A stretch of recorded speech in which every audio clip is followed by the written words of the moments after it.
I was standing in that cramped workshop with the smell of sawdust clinging to the air and the quiet hum of the tools still drifting around me when the message came in, and for a moment everything felt normal. The light falling across the wooden pieces on the table, the soft scrape of sandpaper still lingering in my fingertips, the small excitement of imagining my grandson's face when I would hand him the little house I had been shaping for him.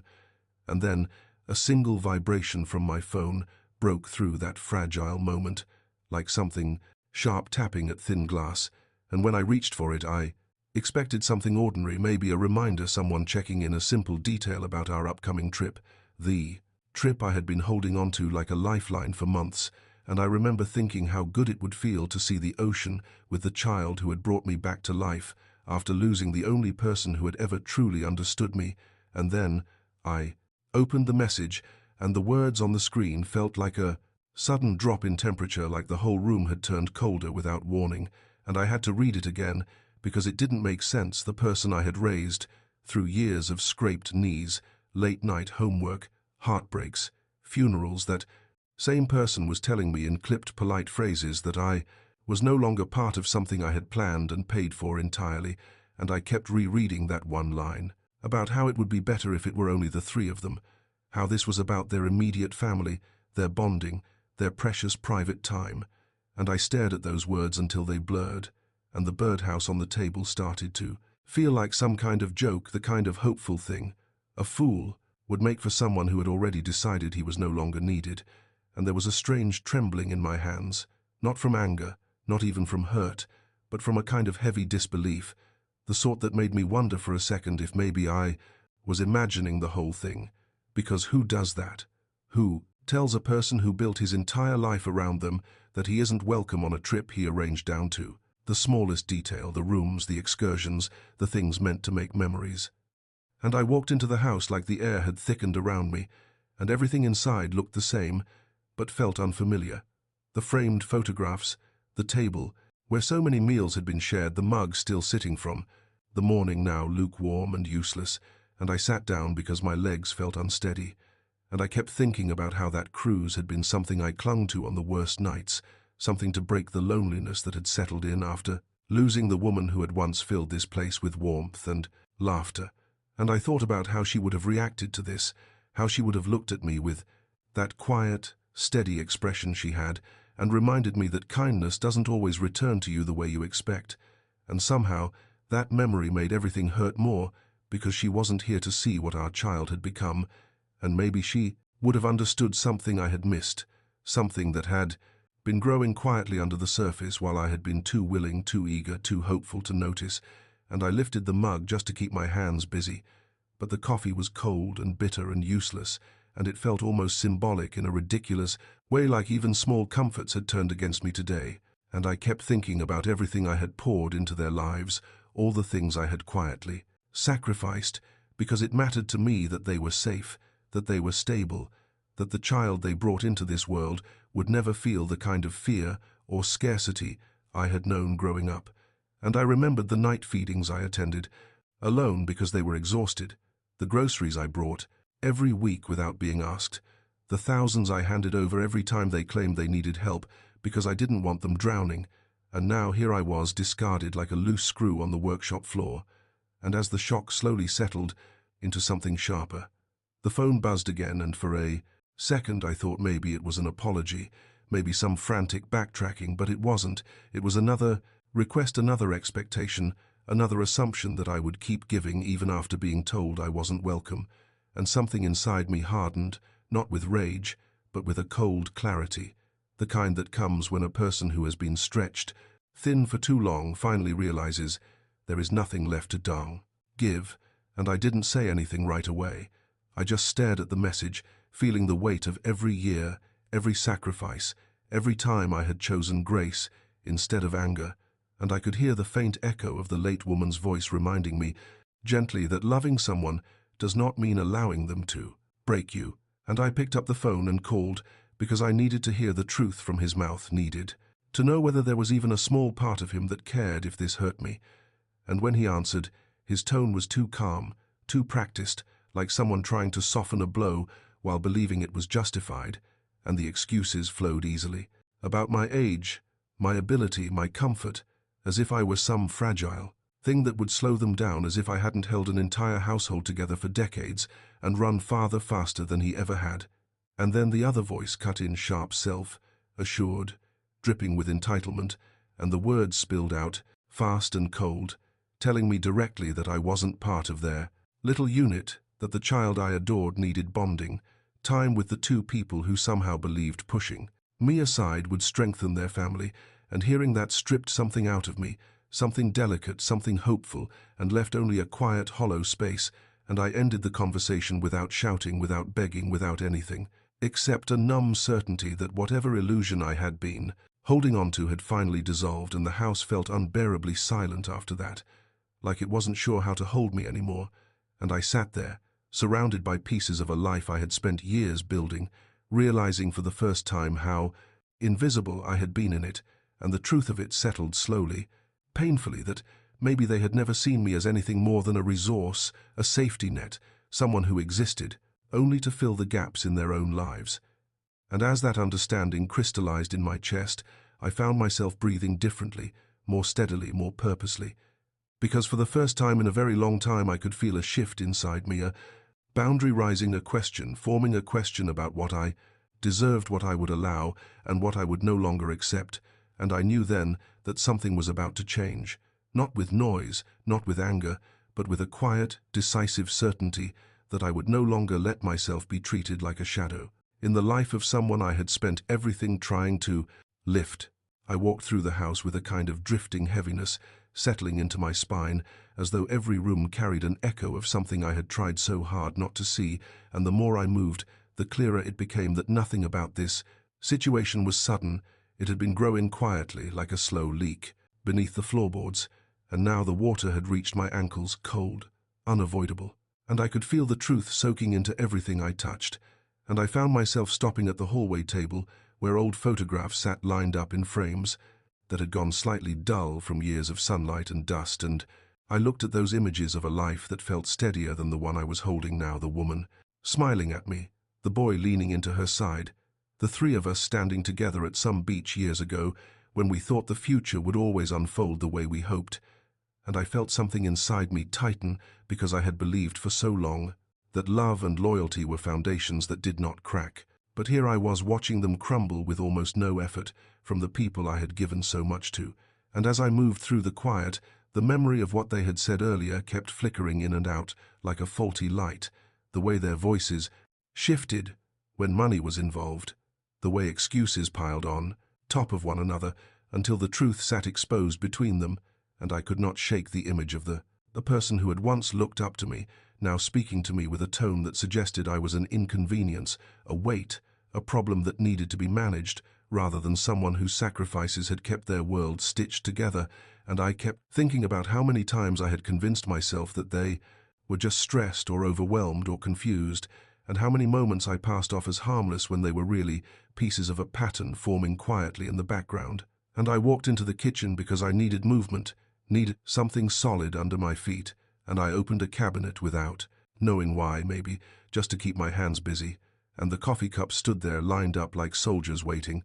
to be chosen. And I remembered how many mornings I had spent trying to keep myself together after the woman I loved was gone, how I poured myself into supporting the small family that remained, because doing something for them made me feel like she was still present somehow, living through the good I could offer.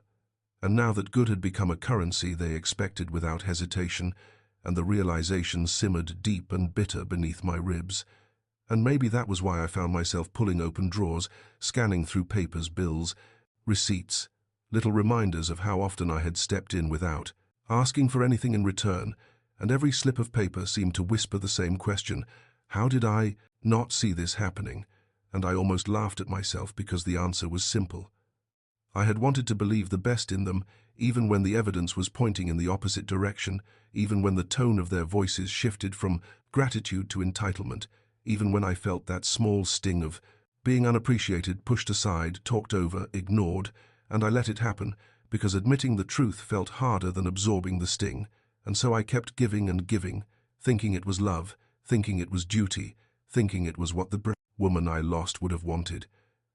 And it dawned on me then that maybe she would have told me long ago to stop letting myself be drained by people who only knew how to receive and never how to give back. And that thought twisted inside me, because I could almost hear her saying it with that calm certainty she had, and the truth of it made my chest tighten with something close to grief and anger blended together until I could barely tell one from the other, and I walked back into the workshop because it was the only place that felt honest right now, a room filled with things I had made with my own hands, things that relied on me, not for money, not for favors, not for endless patience, but for craft, intention, for care that did not get twisted into something ugly. And I looked at the half-finished little house, sitting in its quiet simplicity, and a wave of sadness washed over me, so suddenly it almost knocked the breath from my lungs, because I had shaped that piece of wood with all the tenderness I still held for the child who had never treated me like a burden, who had never made me feel small, who had never seen me as a tool to be used and set aside. And I thought about how much I wanted to protect that innocence, how much I wanted to preserve the bond between us, even though the people around him seemed determined to carve me out of the picture, as if I were nothing more than an extra piece of furniture that no longer matched their aesthetic. And when the memory of all the moments I had been quietly replaced surfaced, the birthdays where my presence felt tolerated rather than welcomed, the visits where I sensed impatience beneath their smiles, the subtle way they controlled access to the child I loved, I realized that this exclusion from the trip was not the first betrayal. It was simply the first one they said out loud, and that hit something buried deep inside me. A part of me that had been quietly holding its breath for years, hoping things would improve, hoping I was wrong about what I sensed, and now that breath finally released in a long exhale, carrying with it the weight of denial, the weight of disappointment, the weight of love that had not. I've been returned in the way I needed, and I stood there letting that heaviness move through me without fighting it, because ignoring it had gotten me nowhere, and facing it now felt like the beginning of something necessary and painful but honest.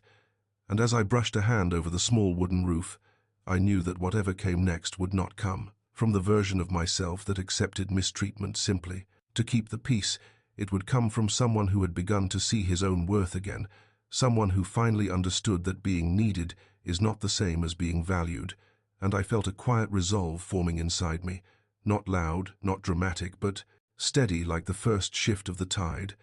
And I knew then that, before this day was over, I would no longer be the person they expected, the person who said yes to everything, the person who made excuses for behavior that chipped away at my dignity. And something about that realization brought a stillness into the room, a kind of calm acceptance, and I let it settle in me because for the first time in a very long time I was choosing myself. I opened my laptop because something inside me refused to sit quietly any longer, and the more I thought about the message, the more a sharp suspicion crept up the back of my mind, something cold, something that told me I had been asleep at the wheel of my own life for too long, and my hands moved, without hesitation, searching through folders I hadn't touched in months, and the deeper I dug, the thicker the dread became, until, finally, there it was, a trail of numbers I didn't recognize, charges that felt like someone else's life, meals, weekends, electronics, clothing, things I never bought, things I never approved, things I never even knew existed, and the total sat on the screen like a punch to the sternum, heavy, glaring, undeniable. And for a moment I just stared, because shock is quiet at first. It doesn't scream. It whispers, "What if, what if, what if?" And I clicked deeper into the statements, and every new line felt like another confirmation that the kindness I thought I was giving had been twisted into something unrecognizable and ugly. And then I found the email thread, the one clearly meant to be deleted, the one that cracked, opened the truth like a bone, snapping under too much weight. And even though I was alone in the room, I felt myself shrinking as my eyes ran over each line. Insults dressed as casual conversation plans, disguised as jokes, and all of it dripping with the same message. I was not family. I was a tool. I was leverage. I was a card to be played until the deck no longer needed me, and my breath caught, because seeing it in their own words stripped away the last bit of denial I had been clinging to, the last shred of hope that maybe I had misunderstood something. And the worst part wasn't even the cruelty, it was the ease of it, The casual tone, the way they spoke about me as if I were nothing more than a stubborn bill they needed to get out of the way, and I leaned back in the chair, staring at the dim glow of the screen, letting the reality settle across my chest like cold iron, because now the truth was bare, now the pattern was undeniable, and I could see their plan clearly, like a map laid out in front of me. Use me until the house was safe, until the money was drained, until the last benefit had been squeezed out, and then push me out of the picture entirely. Replace me with people who offered them more shine, more status, more convenience, and the realization burned through the fog that had clouded my judgment for years and left me seeing everything with brutal clarity. And I sat there thinking about the late woman, about how fiercely she had loved, and how fiercely I had tried to honor that love through our child, and I wondered if she would have seen this coming, if she had tried to warn me in the small, quiet ways she used to when she sensed something was wrong, but I hadn't wanted to see anything except the best in the people I loved. And now that choice had led me here, staring at proof that they had been laughing behind my back while taking everything I offered with an open palm and an empty heart, and the anger that rose inside me wasn't loud. It wasn't explosive, it was slow, controlled, precise, like a blade being sharpened after years of neglect, and I could feel it settling into my bones, giving me strength I hadn't felt in so long. And I clicked out of the emails and opened the cruise file because I needed to take back something, anything, and I stared at the booking confirmation. Everything in my name, everything paid from my account, every detail planned with care, and I felt a steadiness I barely recognized building inside me, and without hesitation I made the call, and my voice was calm, steady, unshaken, as I told the representative to cancel every ticket, not just mine, all of them. And when she explained the fee, I didn't flinch. When she warned me the others would have to rebook at higher prices, I didn't waver, because for the first time I wasn't thinking about how they would feel. I was thinking about what I needed, what I deserved. And when the confirmation arrived in my inbox, it felt like a door had opened somewhere inside me, a door I had been too afraid to touch for years, and I forwarded the cancellation without a spite, message without apology, without softness, and then I opened my bank accounts, and one by one, I began closing the spaces where they had reached into my life. Uninvited, the emergency card. Gone. The limits changed, the protections strengthened, and with every click I felt something tighten inside me, then release. Like a knot finally unspooling after being held too long, and I called the mortgage department next, because if they wanted independence so badly they could taste it, then I would give them exactly what they asked for. And when the bank explained the consequences, I didn't falter, because responsibility was theirs, not mine. And when they said the house would be at risk, I felt a faint pang. Not for the adults who had used me, but for the child caught in the middle, the only one truly innocent in this spiraling mess.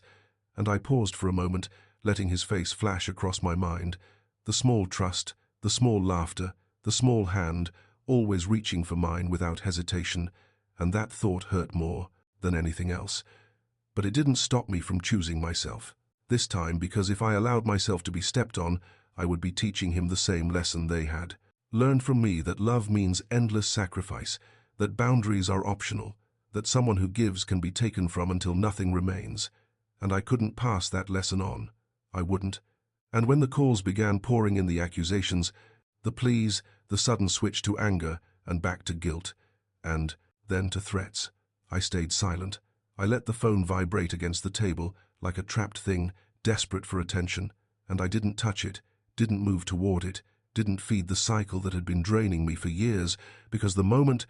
I cancelled the trip, the moment I cut off the card, the moment I let myself see the truth, I became someone they no longer recognized, someone they could no longer control. And in that quiet, in that shifting space, something inside me finally felt like it was waking up. I watched the afternoon light slide across the floor while the phone kept lighting up with their names, flashing over and over like alarms. I refused to answer, and the silence I held onto felt steadier than any conversation we could possibly have, because words from them were always shaped to twist me back into the same corner I had lived in for years, and I would not step into it again. Not now, not after seeing the truth spelled out in their own sentences. And I sat there, breathing slowly, letting the anger settle into something colder, calmer, more deliberate, and it surprised me how natural That calm felt as if it had been waiting inside me all along, just buried under layers of guilt and old habits, and I could feel a shift inside myself, the kind that didn't need shouting or threats, the kind that belonged to someone who had finally stopped asking for permission to be treated with respect. And I went back to the workshop because it was the only place in the house untouched by them, a place where everything had weight and purpose and responded honestly to my hands, and I set aside the little wooden house I had been building, knowing I would finish it someday, but not today, not when the air still carried the sting of betrayal and my breath still shook with the echo of everything I had just uncovered. And instead, I stood there quietly, running my fingers along the lines of the table, letting myself feel grounded for the first time in months. And then a thought came to me, simple, heavy, final. If they wanted to live without me, if they believed I was replaceable, unnecessary, if they were willing to cut me out once the last favor was done, then I would give them exactly what they asked for, but on my terms, not theirs. And I felt a strange clarity move through me as I opened the laptop again and pulled up the mortgage documents, the ones I had signed years earlier thinking I was helping my child build a future, and I remembered sitting across from them, hearing the desperation in their voices, the shaky hope, the urgency of someone who claimed they wanted to start a life worthy of the child they hoped to have. And I remembered agreeing, because love makes fools out of people, especially the ones who have already lost too much. And at the time I thought I was making a choice rooted in generosity. But now, looking at the amount, looking at the signatures, looking at the shape of my own handwriting, stiff with grief from that year, I saw that I had been signing away pieces of my own stability, not because they asked kindly or respectfully, but because I was too afraid to face the emptiness of my house after the woman I loved was gone, and helping them fill the silence for a while made me feel needed, made me feel useful. And now that same signature sat on the screen like a chain I had wrapped around myself. And I took a slow breath and called the bank again, and when the representative confirmed that removing myself as co-borrower would force them to prove their independence, I felt a quiet, decisive weight settle in my chest, and I said, "Yes, proceed," hearing those words leave my mouth without hesitation. And when the paperwork arrived for my signature, something inside me straightened like a spine, realigning after years of bending.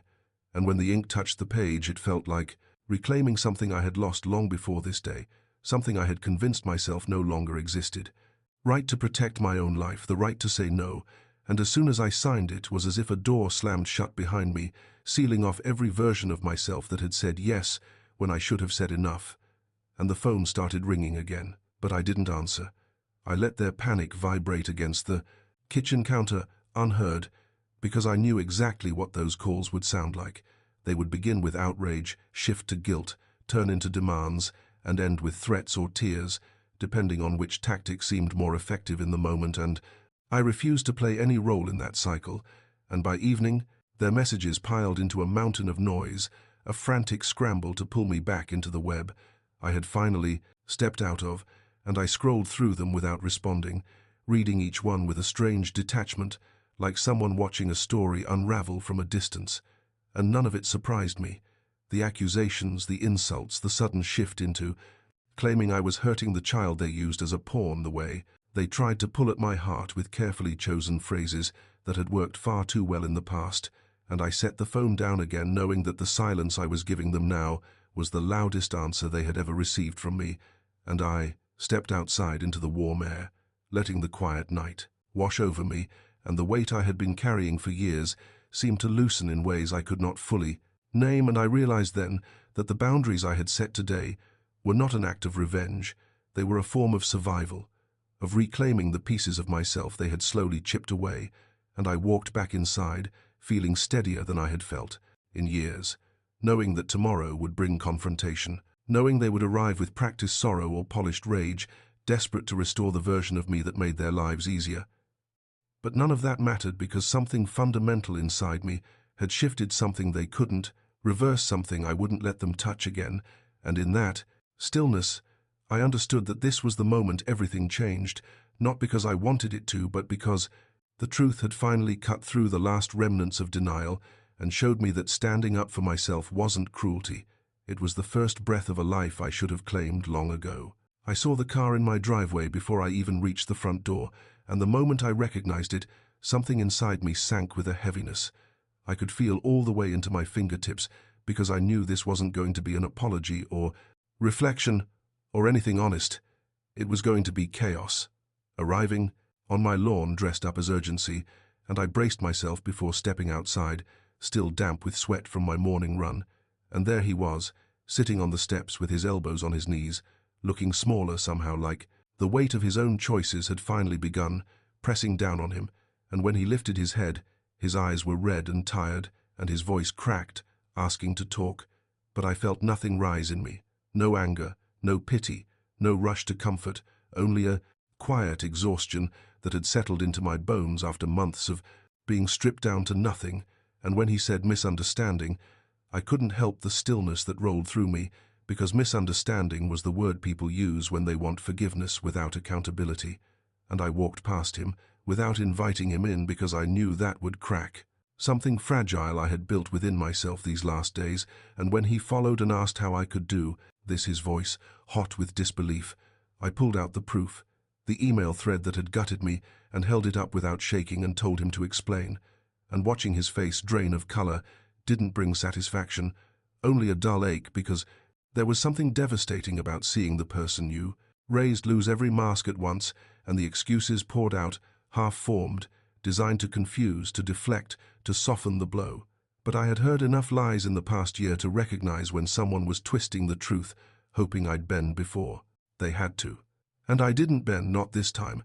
And I told him plainly about the charges, the stolen money, the cruise they attempted to enjoy without me, and the panic that flickered across his expression was sharp, because for the first time he understood that I wasn't bluffing, I wasn't wavering, and the house, the mortgage, the life they had built on my back was slipping out of their hands. And he whispered they would lose everything, and I felt a flicker of something that might have once been sympathy but vanished as quickly as it appeared, because losing something you feel entitled to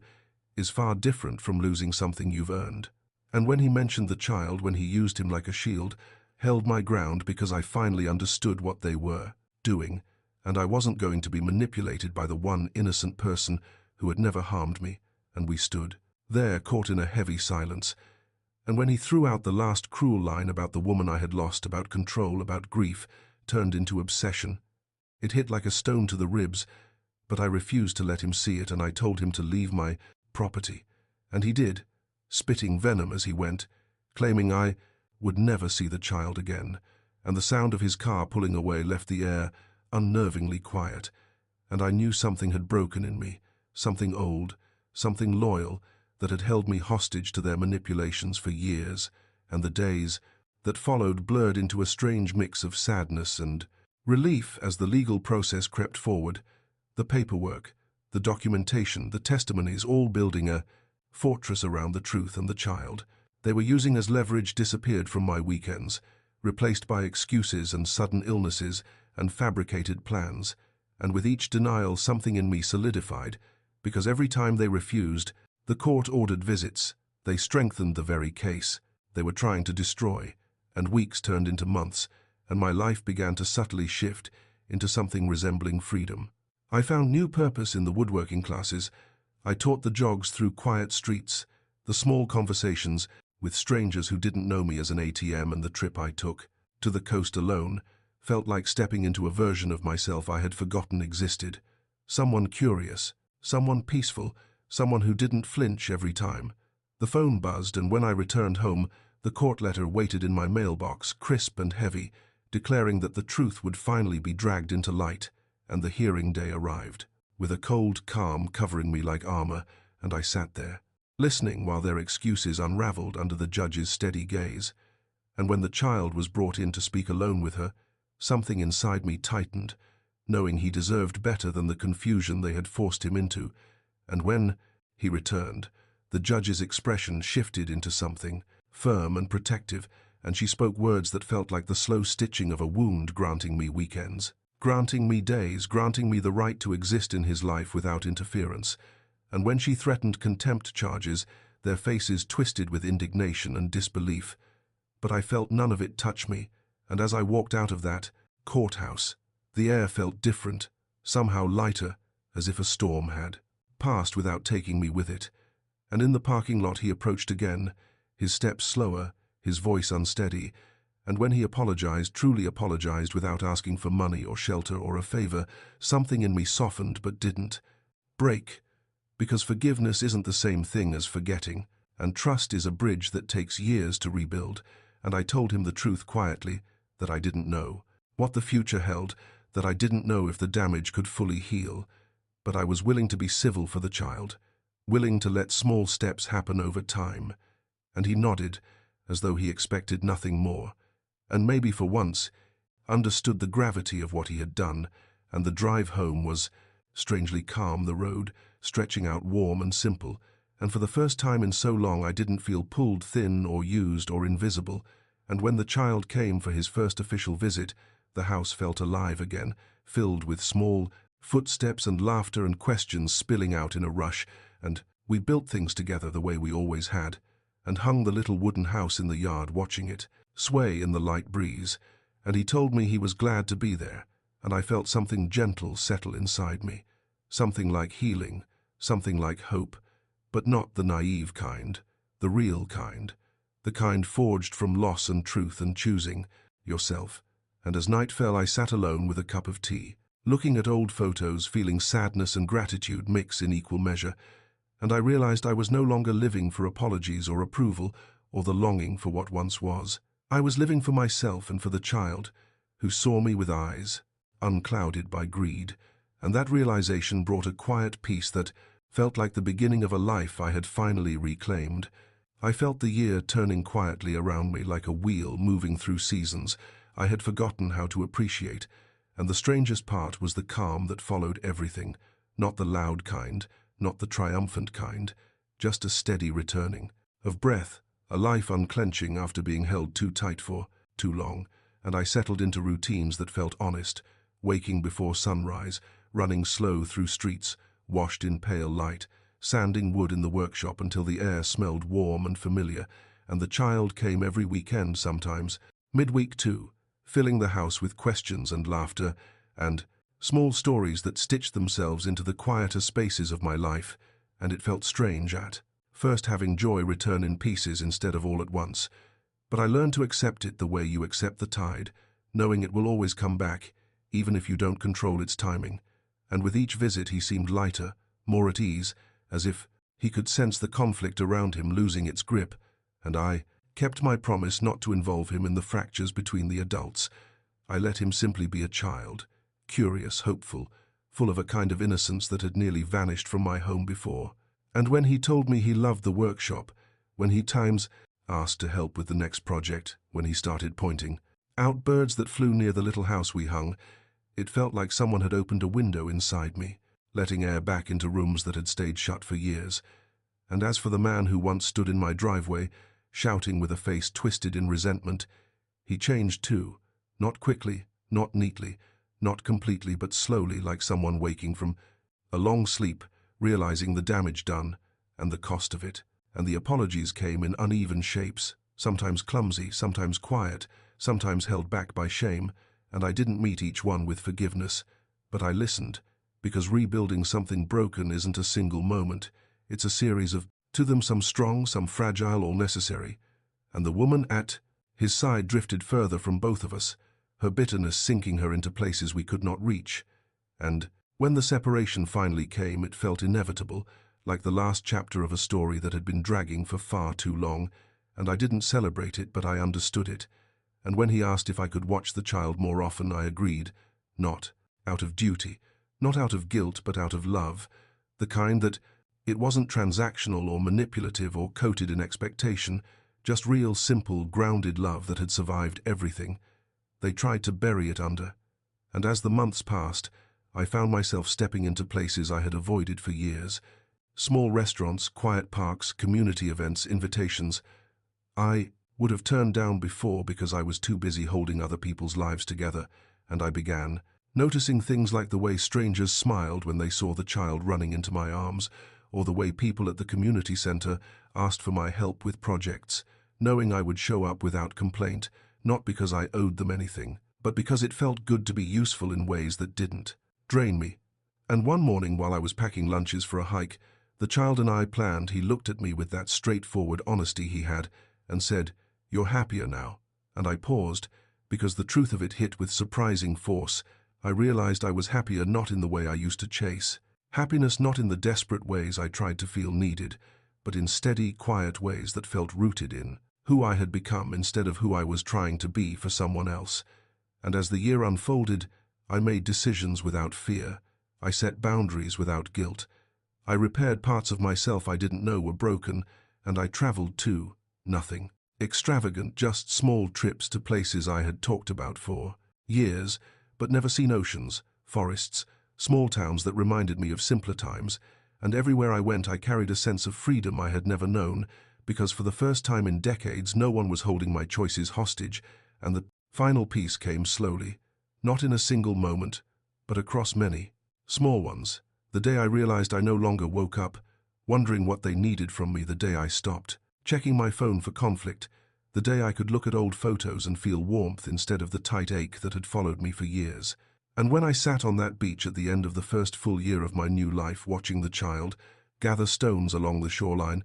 I felt a kind of peace settle over me, the kind that doesn't shout, the kind that doesn't demand anything, the kind that feels earned, carefully, painfully, honestly. And he ran back to me holding a small, smooth rock like it was treasure, and he said, "This one is for you," and he placed it in my hand without asking for anything in return. And I closed my fingers around it, understanding, in that quiet moment, that I had not just reclaimed my life,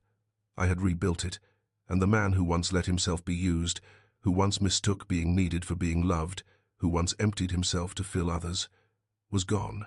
replaced by someone stronger, someone clearer, someone who finally knew his own worth, not because others recognized it, but because he learned to recognize it in himself. And the waves kept rolling in, steady and sure,